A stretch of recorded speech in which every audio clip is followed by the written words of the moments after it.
¿qué es lo que vamos a ver en este tema? Que ya es la última unidad, el último tema que vamos a ver en este curso. Bueno, lo primero, respecto de los textos, vamos a hablar de un tipo particular de texto al que probablemente no le ponemos nombre, pero que es un texto que cada vez tiene más importancia, que es lo que se llama, lo que se viene llamando los textos discontinuos. Luego veremos lo que son los textos discontinuos, pero son textos que nos rodean continuamente y con los que estamos muy familiarizados, aunque repito, todavía no le hemos puesto la etiqueta. Entonces hablaremos de la diferencia que hay entre los textos continuos y los discontinuos y trabajaremos con los textos discontinuos. Después, en el apartado de literatura, lo que vamos a hacer en este tema va a ser recoger un poco lo que hemos ido viendo en primero y en segundo y vamos a ver cómo se hace un comentario de texto literario. ¿Qué partes hay que analizar cuando nos enfrentamos a un texto literario y tenemos que hacer un comentario? Esto sirve, como todos los contenidos de literatura que estamos viendo en este curso, y también los vimos en el curso pasado, esto nos va a servir luego de base para lo que vamos a hacer en tercero y en cuarto, que va a ser historia de la literatura. Entonces, si cuando hacemos historia de la literatura tenéis que enfrentaros a un texto, yo que sé, a un texto de Quevedo, y tenéis que hacer un comentario de ese texto, tenéis que saber qué partes tiene el comentario y cómo hay que enfrentarse a él, y por eso estamos haciendo ahora todos esos contenidos que son de teoría literaria, para luego en tercero y en cuarto hacer historia de la literatura. Entonces, hablaremos del comentario de texto y hay una actividad que es escribir un comentario de texto. Después, en el apartado de morfología, en el apartado de los contenidos de lengua, propiamente dichos, ¿qué vamos a hacer? Vamos a revisar todas las categorías gramaticales que hemos visto en primero y en segundo. Hemos ido viendo en primero y en segundo todas, tanto las categorías variables como las invariables. De hecho, terminamos con la interjección en el tema anterior, entonces vamos a hacer una revisión y también hay otras actividades para revisarlas. Y después vamos a empezar a introducir contenidos de sintaxis y vamos a empezar por lo que se llaman los grupos de palabras, que en mis tiempos se llamaban sintagmas, pero que ahora la RAE les ha cambiado la denominación y ahora les llama grupos de palabras, es lo mismo. Vamos a ver cómo esas categorías gramaticales se combinan y ya no vamos a ver solamente mesa aisladamente, sino que vamos a ver, por ejemplo, la mesa blanca. Entonces vamos a ver ese grupo de palabras, qué clase de grupo de palabra es, cómo se articula y qué características tiene. Entonces hablaremos, por eso, de grupos nominales, grupos verbales, grupos adverbiales, grupos adjetivales, grupos preposicionales, y por eso es tan importante tener claras las categorías gramaticales para luego reconocerlas en los grupos de palabras y luego en tercero los vamos a meter en la oración. Hasta ahora, hasta segundo, vemos palabras y vemos esa categoría intermedia, pero luego en tercero los vamos a ver dentro de la secuencia mínima con significado completo, que es la oración. Pero eso ya vendrá el año que viene. El año que viene, no, en octubre. También en los apartados lingüísticos, aquí vamos a hablar de los elementos constitutivos de la palabra. ¿A qué me refiero con esto? Me refiero al lexema, es decir, la parte de la palabra que no cambia, y cómo construimos palabras en castellano. Muchas veces pensamos que un léxico se enriquece con palabras que vienen de otras lenguas. Muchas veces pensamos, no, es que, yo qué sé, software. Es así como hemos introducido la palabra porque el castellano no tenía palabra y la hemos cogido del inglés. Esta es solamente una forma de ampliar el léxico en una lengua, en concreto en castellano. Pero la forma más productiva de ampliar el léxico en castellano, yo creo que en cualquier lengua, es cambiar los constituyentes de la palabra. Por ejemplo, cuando hubo que darle un nombre a esto de aquí, se recurrió al verbo ordenar. Y entonces del verbo ordenar se creó la palabra ordenador. Vale, pues vamos a ver cómo esa palabra está constituida y cómo justamente los léxicos en las lenguas normalmente se amplían mediante esos constituyentes de la palabra. Se me ocurre una palabra mileurista. Mileurista era una palabra que no existía en castellano, alguien se la inventó, como juntando dos palabras que ya existían y añadiendo después la terminación entre 1000 euros y eurista, ya está. Hemos creado una palabra que ha hecho fortuna. Por tanto, es así como crece el léxico en la lengua y vamos a estudiarlo. En los signos de puntuación, hablaremos de los signos de puntuación que nos quedan, que son los puntos suspensivos, los dos puntos, el paréntesis y los signos de interrogación y de exclamación. Repasaremos también el punto, la coma y el punto y coma, que es importante ponerlos bien. y acabaremos haciendo un repaso a los principales motivos de error ortográfico que yo corrijo en ESPA, que son las interferencias entre el catalán y el castellano. Y yo creo que en catalán pasa lo mismo.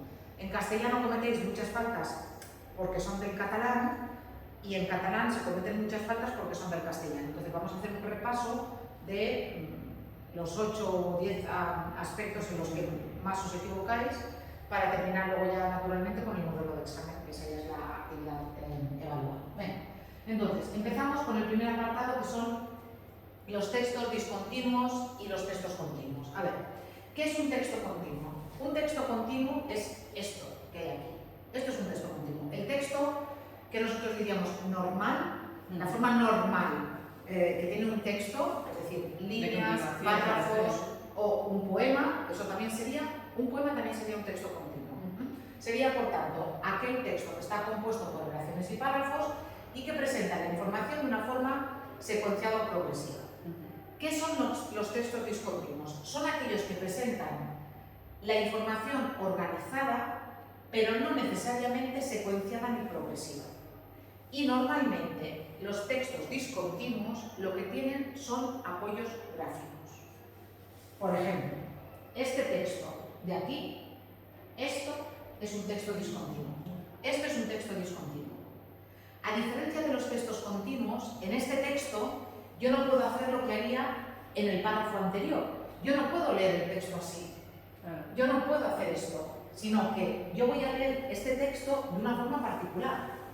Es verdad que voy a continuar leyendo de izquierda a derecha, pero probablemente no voy a empezar por aquí, probablemente voy a empezar por el título. No tengo por qué leer luego esta parte de aquí. A lo mejor puedo leer la parte del profesorado porque es lo que más me interesa, y luego me puedo leer esto de aquí y luego puedo leer esto de aquí. Sí que es verdad que hay una lógica. Sí que es verdad que hay una lógica. Probablemente no voy a leer esto, esto y esto, porque veo diferentes apartados, pero esto sería un texto discontinuo. Aquí continúa, con curiosidades, etc. Esto también sería un texto discontinuo. Luego hablaremos de las infografías. Hay autores que hablan de textos mixtos, que serían aquellas que incluyen estructuras propias de los textos continuos y de los discontinuos. Pero para mí, y para la mayoría de los que estudian estas cosas, aquellos textos que tienen parte continua y discontinua son textos discontinuos. Para algunos, por ejemplo, este texto de aquí de la educación en Finlandia, como tiene toda esta parte de aquí, que se puede leer así, y que de hecho hay que leerla así, tampoco se paga por los libros ni por el material escolar, y todos los niños reciben una comida caliente al día en el colegio, también gratuita, en el caso tal, esto es modelo finlandés, naturalmente. He puesto el ejemplo, iba a poner el ejemplo español, pero digo, no, vamos a soñar a lo grande, vamos a ser Finlandia. Entonces, aquí, claro, esto sí que se lee de forma continua. Entonces, para algunos, este texto sería un texto mixto, porque tiene partes que son discontinuas, claramente, y partes que son continuas. Pero yo creo, y yo de hecho lo considero así, y solamente voy a hablar de textos continuos y discontinuos, yo considero que desde el momento que hay parte discontinua en el texto, es decir, desde el momento en el que todo el texto no es así, para mí es un texto discontinuo. Aquí hay un vídeo muy cortito en el que se explican las diferencias entre los textos continuos y discontinuos, que es básicamente lo que yo he dicho, pero bueno. ¿Cuáles serían entonces los textos discontinuos? Todos aquellos que se realizan en forma gráfica y no lineal, que no puedo leer línea por línea que acabo aquí y continúo la línea siguiente. Allí nos encontraríamos textos en los que la información se presenta en forma de cuadros o de gráficas, tablas, diagramas, mapas. Los mapas son textos discontinuos. Un mapa del metro es un texto discontinuo. Un mapa histórico o un mapa de un país es un texto discontinuo. Yo no puedo leer un mapa con los nombres como leería un texto. Entonces, esos también son las gráficas. Por ejemplo, cuando hay elecciones y los periódicos nos presentan aquellos diagramas de porcentaje de votos, de tal, todos esos son textos discontinuos porque no se puede leer así, hay que leerlos de otra manera. Las líneas temporales, cuando se hace un eje cronológico, los formularios. Cuando yo relleno algo, un formulario que me sale en el ordenador, un formulario en cualquier sitio, eso también es un texto discontinuo. serían textos que aparecerían en un folleto informativo publicitario. Los envases de los productos son textos discontinuos, porque tienes diferentes partes que tú puedes leer sin hacer así necesariamente. Una factura, un vale, una entrada, una invitación, una advertencia, un contrato, un certificado, es decir, hay muchísimos textos, estamos rodeados de textos discontinuos y cada vez más. ¿Por qué cada vez más? Porque últimamente se están poniendo muy de moda las infografías. Esto es una infografía. Esto es una infografía. Es lo que hago yo con Canva, ¿no? Con Canva. Efectivamente. Luego iba a presentar esto. Esto es una infografía. Una infografía. Entonces, las infografías son hoy en día los textos discontinuos más populares y su popularidad crece y crece y crece. Cuando, por ejemplo, la Consellería nos enviaba documentos sobre la pandemia para que nosotros informáramos, nos enviaban infografías. No nos enviaban un texto, justamente aquí no habrá ningún texto continuo, pero no nos enviaban ahí un texto de 3 páginas escritas, sino que nos enviaban las infografías. ¿Por qué nos envían infografías? Bueno, porque las infografías primero permiten una organización de la información jerárquica, porque aunque no lo parezca, claro, lo que es más grande es lo que me va a llamar la atención. Lo que está en negrita, lo que va acompañado de una flecha, lo que va acompañado de un signo de admiración, lo que va acompañado de un color determinado. A mí eso me está llamando la atención y me está diciendo que eso es lo importante. Por tanto, ya permite, en su estructura, permite destacar aquello que es fundamental. Luego, tiene otra cosa que es, hoy en día, en la sociedad en la que vivimos, es todavía más importante, que son atractivos. Entre leerme un texto, el sistema educativo en Finlandia tiene un profesorado que está contratado por no sé qué, y verlo así, y ver los dibujitos, y ver, anda, mira, sí, esto es en Helsinki, yo he estado aquí, esto no sé qué, ay, ¿por qué hay montañas aquí? Porque en Finlandia hace mucho frío, ay, fíjate, ya la tipología del profesorado, aquí me explican no sé qué, curiosidades, tal. El texto es muchísimo más atractivo que en el caso de que el texto fuera un texto continuo. Entonces, entre que permite jerarquizar la información más que un texto continuo, entre que es atractivo y, no hay que olvidar, un tercer aspecto, y es que en la sociedad en la que vivimos, en la que estamos acostumbrados a recibir muchos impulsos informativos, pero muy breves, nuestra capacidad de atención a partir de un momento determinado decae muchísimo. Cuando escuchamos, cuando leemos, muchísimo. Entonces, si yo tengo una información en la que yo puedo picotear, ahora me interesa leer esto, ahora me interesa leer esto, ahora tal, cuando me aburro lo dejo y después puedo volver a cogerlo y no, ay, ¿en qué punto estaba? Tiene muchísimas ventajas la infografía frente a otro tipo de texto y está ganando terreno, pero a pasos agigantados. Pues mira, este año he quitado la actividad evaluable que había, que era hacer una infografía con Canva. Antes pedía hacer una infografía y lo he quitado, porque daba muchos problemas a algunos alumnos y la he quitado, pero bueno, si quieren la recupero rápidamente. Entonces, ¿de dónde viene la palabra infografía? ¿Qué es una infografía y todo esto? Ahora vamos a hablarlo. En los últimos tiempos, en la prensa, los medios de comunicación, pero como digo, también incluso cuando la administración se comunica con nosotros y nos da carteles para que nosotros hagamos llegar la información a los alumnos o a los padres de los alumnos, ya nos envían infografías porque saben que es la mejor manera de llegar a un número determinado de personas. Hoy en día estamos acostumbrados a eso, por tanto, ha proliferado la infografía como un género textual que simplifica, entre comillas, ¿vale?, la comprensión de textos complejos. Esto se puede relacionar con la democratización de la información.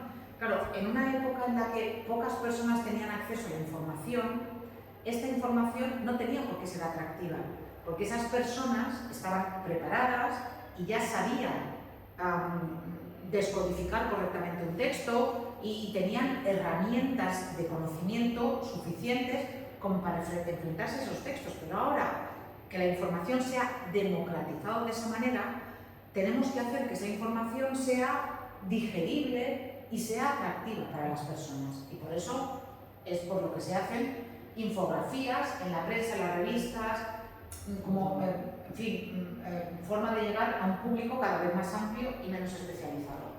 A mí, por ejemplo, estas infografías, que son de esta página de Eduquer, es muy curioso porque tiene una infografía dedicada a los sistemas educativos de cada uno de estos países. Por eso aparece aquí la de Finlandia en mayúscula, porque tiene la de Reino Unido, la de Francia, la de Italia, la de Portugal, tal. Yo he mirado la de España y está un poquito desfasada, porque la última información que recojo me parece que es de hace 7 u 8 años. Y ya hemos tenido 2 leyes educativas nuevas, pero claro, vivimos en un país donde cada 4 años hay una ley educativa nueva. Entonces, está un pelín desfasada por eso, porque me parece que no habla de la LOMLOE ni de la de ahora, claro. Pero bueno, pero que está muy bien porque explica la educación concertada, la privada, tal, de dónde cobramos los profesores y todo eso. Entonces, aquí es un tipo de infografía que es muy atractiva, es un tipo de infografía además que tiene muchísimo trabajo. O sea, llegar a hacer esto y a mí me cuesta, yo no Canva. Me tiro rato, para cuando tengo que hacer algún ¿Y tú usas plantillas? Utilizo plantillas normalmente. Sí, Plantilla que a lo mejor la cambio, pero depende del que me interese, estamos poniendo, no sé. Yo también que los hago, también utilizo plantillas y hay gente que lo hace de cero, pero la gente que utiliza plantilla, o sea, los que utilizamos plantilla ya tienes problemas, porque luego encima cuando lo colocas, ahí se te mueve y ya lo quieres, y ya que lo he hecho ya lo quiero perfecto, y esta línea no me queda no sé qué. Los colores, efectivamente, que sea atractivo, cuesta, es verdad, Bueno, en la página monografías.com definen la infografía y dicen, el término infografía es una palabra acrónima, un acrónimo es una palabra que formamos partiendo de 2 palabras que ya estaban, las cortamos y las juntamos. Un acrónimo clásico del inglés es, por ejemplo, el brunch, claro que es de breakfast y lunch. Entonces ahí hacen un acrónimo. En castellano tenemos algunos acrónimos y uno de ellos es infografía. Informática también es un acrónimo, porque informática viene de información y telemática. Entonces, en el caso de la infografía es información más grafía, es decir, me informa pero lo hace de una forma gráfica. ¿Por qué? Porque el objetivo de las infografías es informar de manera diferente por medio de dibujos, gráficos, esquemas, estadísticas y representaciones. Esto está entre comillas porque es la definición tal cual de monografías. Por tanto, es un método de comunicación que llega al receptor de forma visual. Hay que leer, probablemente una parte, pero lo que nos llega es lo que nosotros vemos. Normalmente combinan elementos gráficos y en el caso de las infografías digitales, que las hay, también vídeos o audios. Me puedo encontrar con una infografía en la que clico y eso me va a remitir, me va a abrir un vídeo o me va a remitir a un audio. Canva también lo tiene como vídeo. Sí. Como audio no lo he hecho nunca. Como audio también. Como audio también. Yo sí que he hecho algunos con música. También tiene la opción. No sé si es de pago, pero también tiene la opción. Y con pequeños textos escritos. Si una infografía tiene mucho texto, vamos a tener un problema. No hay que morir por exceso de texto en este caso. Son, por tanto, textos multimodales que se conforman como textos discontinuos. Multimodales, ¿por qué? Porque tienen diferentes cosas, por decirlo así, porque tienen imágenes, porque tienen texto, y por eso son textos discontinuos, porque no lo puedo leer como leería un texto continuo. ¿Qué son las infografías? Las infografías son textos expositivos, es decir, es un tipo particular de texto expositivo. ¿Por qué? Bueno, es verdad que hay infografías que pueden ser textos instructivos. Yo recuerdo, por ejemplo, aquellas infografías que nos mandó la consellería que enseñaban a lavarse las manos. Esa sería una infografía que sería un texto instructivo. Pero lo normal es que las infografías sean, como lo hemos visto arriba, un texto expositivo, en el que, o a través del cual, el receptor va a ampliar su conocimiento sobre un tema determinado. Claro, ¿quién hace las infografías? Hace las infografías alguien que sabe más que yo. La infografía sobre el sistema educativo en Finlandia la ha hecho alguien que sabe del sistema educativo de Finlandia, porque si no, no tendría ningún sentido. Y esta es una infografía de lo que es una infografía. Creo que he puesto abajo el... Pensaba que había puesto... Sí, aquí está abajo, está abajo la referencia. Vale, y es una infografía en la que, ya por ponerle tal, tiene que llevar una tilde. Grafía tiene que llevar una tilde. Entonces, me ha costado mucho encontrar una infografía sin ninguna falta de ortografía. Esa es la de Finlandia y todo eso es muy buena, pero esta me ha encantado. Pero está muy bien porque en realidad este podría ser el lema de las infografías. Una imagen vale más que 1000 palabras. Cuidado, contando que la infografía también tiene palabras. ¿Sí? Bueno, dice diferentes tipos de infografías, las comparativas, las estéticas, las documentales, las ubicativas serían los mapas, por ejemplo. Explica cuál es el origen de la palabra, es el acrónimo, una definición. Las infografías pueden ser para empresas, pero también para particulares. Y, en fin, la infografía tendría, si es una infografía bien hecha, tendría como este lema de aquí. Y estas son diferentes herramientas. El CryptoChart, el Visually, yo el Visually sí que lo he utilizado, el Infogram no lo he utilizado, ni el Infactic tampoco, y el Canva, que sí que lo he utilizado mucho.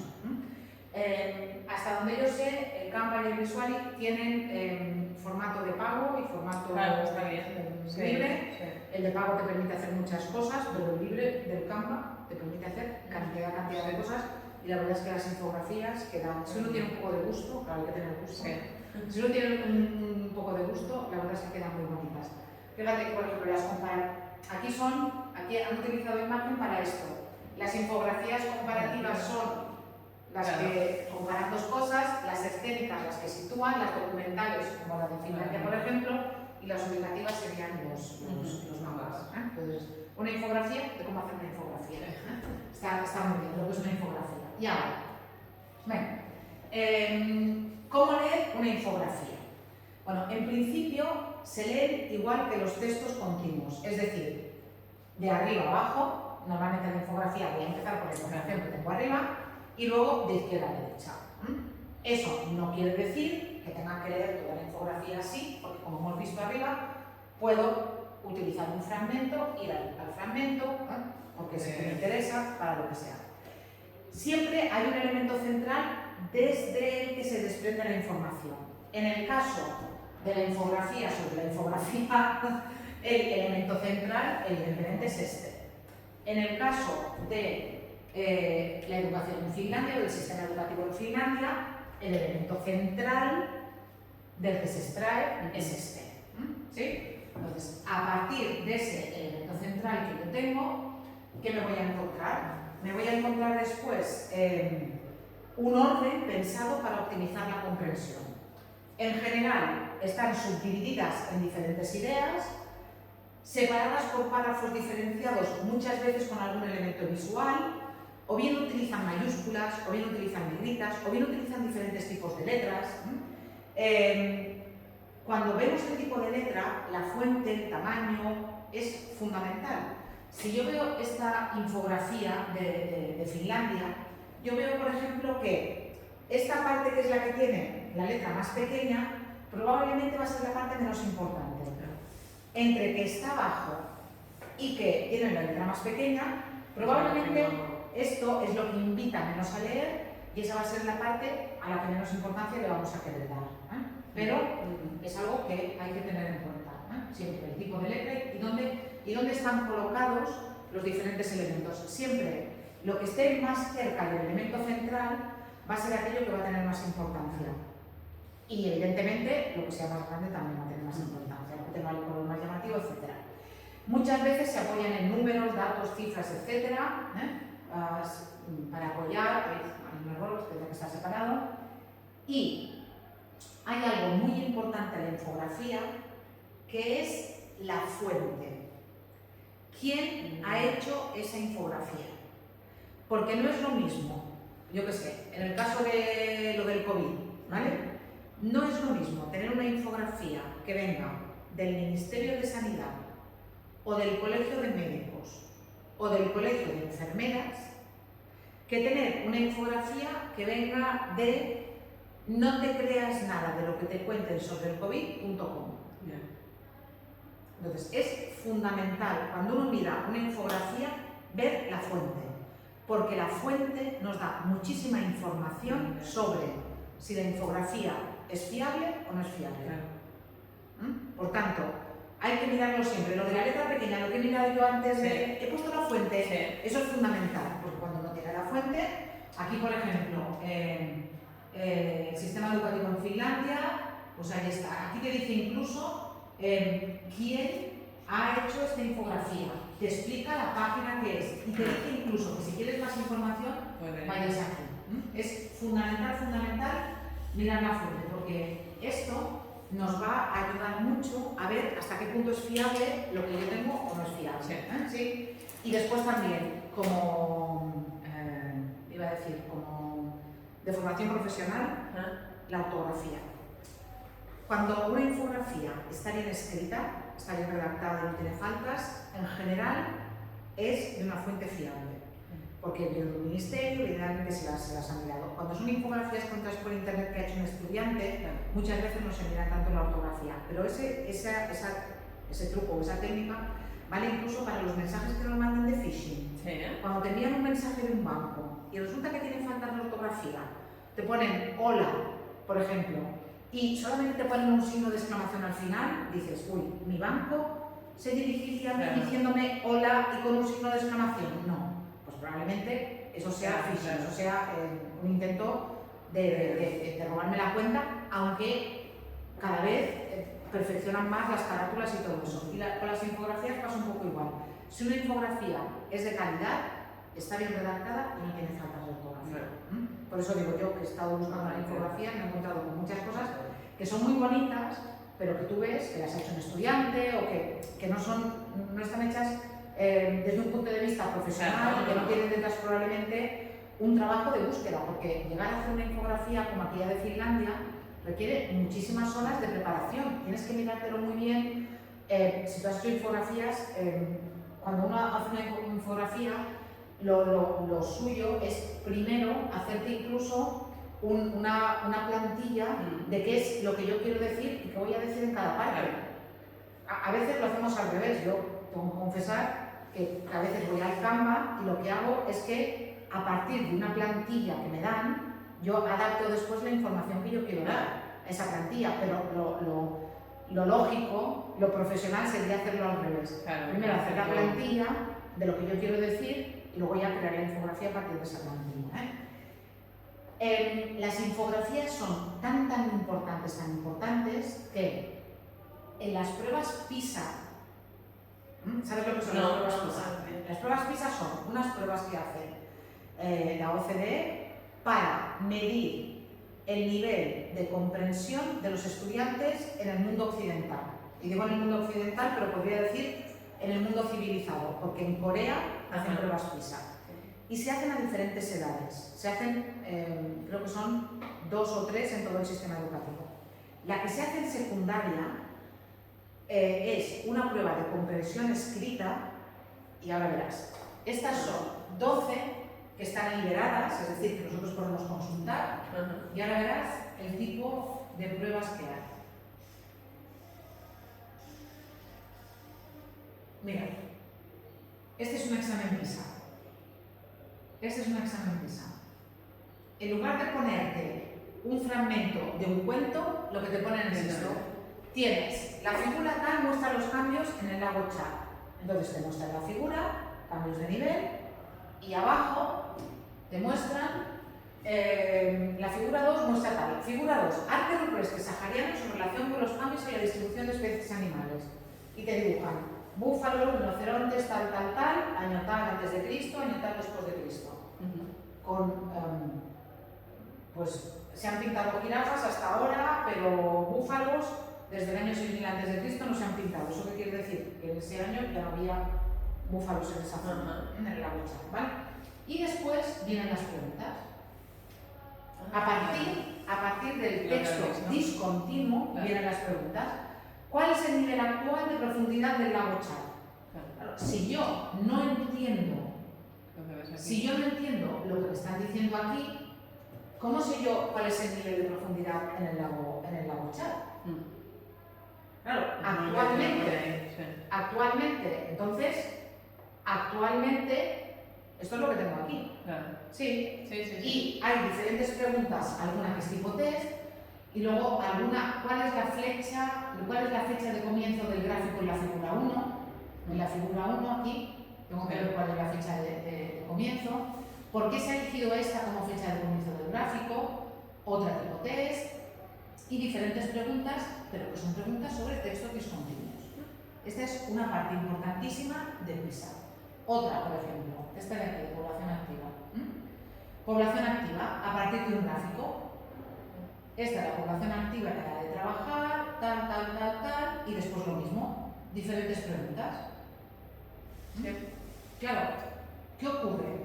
Que nosotros estamos acostumbrados a que cuando nos hacen una prueba de comprensión lectora nos pongan un texto continuo, pero los alumnos que se enfrentan a las pruebas PISA se enfrentan a esto. Hubo un año, por ejemplo, que pusieron un mapa del metro. Hubo un año con un mapa del metro, claro. Aquí, bibliotecas municipales, horario de apertura de la biblioteca, a que la cierra, a que la abre. Claro, es que esto es importantísimo, porque nosotros damos por hecho que todo el mundo ve esto y que todo el mundo entiende esto. Pero primero, ni todo el mundo lo entiende, ni todo el mundo lo sabe después procesar, o lo sabe explicar incluso. Entonces, claro, ¿a qué hora cierra la biblioteca Lope de Vega? Los miércoles. Claro, me tengo que ir a buscar a la biblioteca Lope de Vega, tengo que ir al miércoles y tengo que ver que la biblioteca Lope de Vega de 11 a 17, por tanto, ¿a qué hora cierra? A las 5. A las 5. Pero me están preguntando de una forma diferente sobre un tipo de texto diferente. Claro. Lo que yo decía, cuando el año que pusieron el plano de metro, hubo problemas porque, claro, le ponían ¿cuál es la forma más rápida de llegar a la estación tal y a la estación cual? ¿Qué pasa? Que la gente que vive en Madrid o que vive en Barcelona está acostumbrada a ver planos de metro, pero alguien que vive en Muro o que vive en Sa Pobla no está acostumbrado a ver planos de metro. Entonces, ahí sí que los alumnos que eran de grandes ciudades sí que después, Claro. tenían ventaja. Y esto es tan importante como que después se colocan los países por un ranking. ¿Cuál es? Sí, luego se hacen también, bueno, aquí las tienes todas y además aquí hay una cosa muy buena. Si quieres practicar, en este enlace tienes las preguntas y luego tienes las respuestas y criterios de corrección, y aquí las preguntas, respuestas y criterios de corrección. Es decir, aquí tienes, tú lo haces, bueno, y luego aquí está. Pregunta 1, tal. ¿Cuál es el nivel? Código A, máxima puntuación, se ha puesto alrededor de 2 metros. Código 0, otras respuestas, código 9 sin respuesta. Es decir, aquí, esto es luego para los correctores. A ti lo que te interesa más es esta. Más que los criterios, más que lo otro, lo que te interesa es esto, la corrección directa. Dice, yo qué sé, aquí, la desaparición tal. Texto discontinuo, cuadros y gráficos, lectura para fines, tal. Entonces, esto está muy bien porque tienes para hacer prácticas de esto. Y cuando tú vas a España, en el informe PISA, aquí te dice, por ejemplo, qué puntuación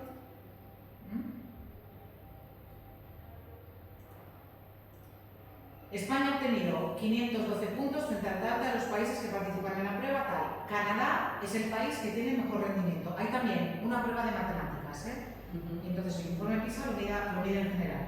Aquí mide los resultados en la competencia global, que es otro texto discontinuo, ¿sí? Y los alumnos tienen a disposición capacidad global, esta es la primera vez que lo evalúan, y yo quería ver lo de la capacidad, a ver si veía lo de la capacidad lectora.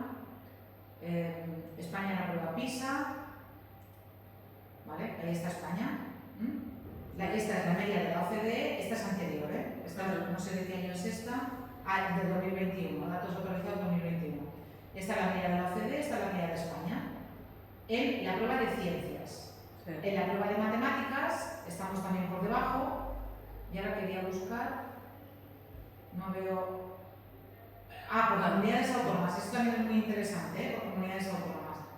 Galicia está la mejor, y las Baleares estamos casi a la cola, estamos media baja. Quería ver matemáticas, matemáticas, que es que quería ver, aquí te salen incluso las notas de matemáticas, pero no veo la nota de prueba de ciencias. Claro. Quería ver la nota de la parte lectora, a ver si lo encuentro. En ciencias se estancan matemáticas, pero esto en 2018. Conversión científica, a ver si encuentro la conversión lectora. Evolución en matemáticas. Sí, es que les preocupa mucho las matemáticas, la conversión lectora no les preocupa tanto. Sí. Pero bueno, si lo buscas, lo encontraremos.